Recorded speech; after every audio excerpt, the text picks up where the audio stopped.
Bonjour à tous et bienvenue sur Perspectives Essentielles.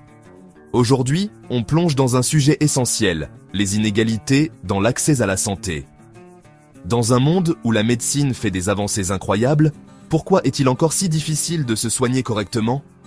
Pourquoi des millions de personnes n'ont-elles toujours pas accès aux soins essentiels? Pourquoi, même dans des pays riches comme la France, la Belgique ou l'Allemagne, aller chez le médecin devient un parcours du combattant? Entre hôpitaux en crise, mutuelles hors de prix et médicaments de plus en plus inaccessibles, la santé devient un luxe. Mais est-ce une simple conséquence du système économique ou est-ce voulu? Qui sont les gagnants?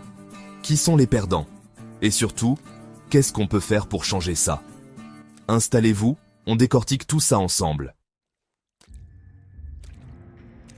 Commençons par une dure réalité. 400 millions de personnes n'ont pas accès à des soins de base. Oui, 400 millions. Il y a quelques décennies, la santé était un droit fondamental dans la plupart des pays européens. Aujourd'hui, on assiste à une privatisation de plus en plus marquée. Les hôpitaux ferment, les urgences sont saturées et le personnel médical est à bout. Mais dans le même temps, ceux qui en ont les moyens peuvent toujours accéder aux meilleurs soins, aux spécialistes et même à des traitements expérimentaux. Dans les pays pauvres, des maladies évitables comme la rougeole ou la diarrhée continuent de tuer des millions d'enfants chaque année. Pourquoi?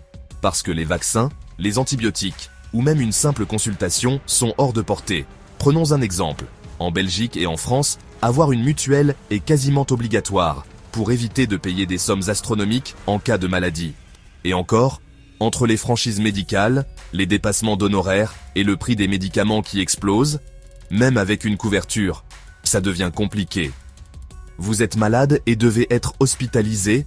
Attendez-vous à une facture salée, même en ayant cotisé toute votre vie. Et si vous êtes indépendant ou en contrat précaire, alors là, bon courage.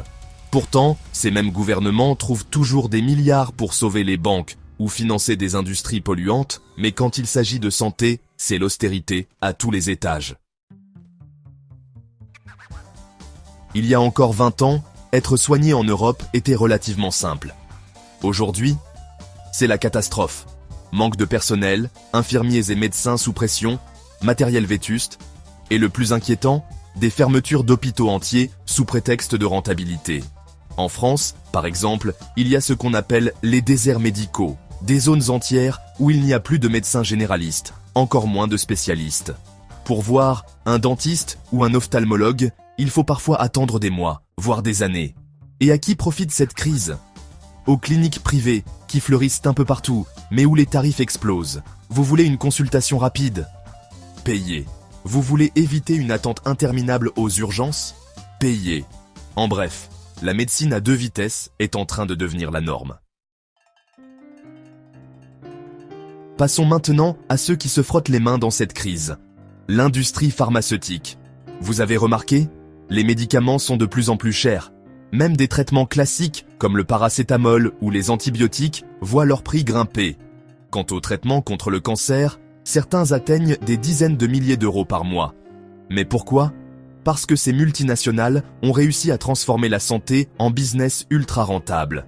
Le coût de production d'un médicament générique est dérisoire, mais ils sont vendus à des prix excessifs. Et pire encore, les grands groupes pharmaceutiques investissent des milliards en lobbying pour empêcher les pays de développer leurs propres médicaments à bas coût. Ils verrouillent les brevets, ralentissent la mise sur le marché des génériques et dictent leurs lois au gouvernement sous couvert de protection de l'innovation.